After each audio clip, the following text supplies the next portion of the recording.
And welcome back. It was the UMD football team's homecoming game down at Molosky Stadium today as the team welcomed the Southwest Minnesota State Mustangs to town in front of a raucous crowd. The Dogs still looking for that first win at home.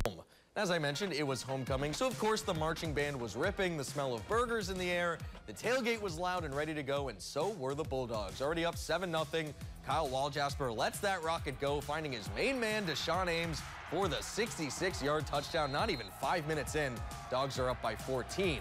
And on the next Mustangs possession, they try to fake a punt from their own 15. No clue what they're thinking. The Dogs barking all over that one as they take over in enemy territory.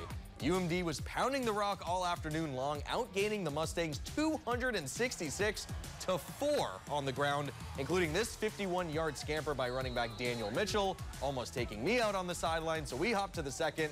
Waljasper this time finding sixth-year offensive lineman Aiden Williams, and the big man from Alaska gets into the end zone. UMD simply playing with their food at this point. It's 27-0, and not one time today did the Dogs take their foot off the gas pedal. Waljasper to Ames again, this time for 64 yards. Dogs take a 48-0 lead into halftime.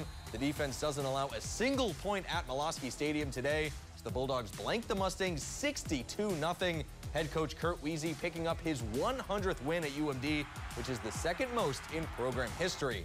So let's take a look at some of the stats after this one. UMD held the Mustangs to just 4 rushing yards and 77 total yards of offense. The Bulldogs also held SMSU to just 3 third-down conversions out of 19 tries. UMD had 9 sacks on the day, which was one shy of the all-time single-game record. And no matter what stat you look at or find, this was a complete domination on all phases of the game by the Bulldogs. They hit the road next week to take on Augustana. As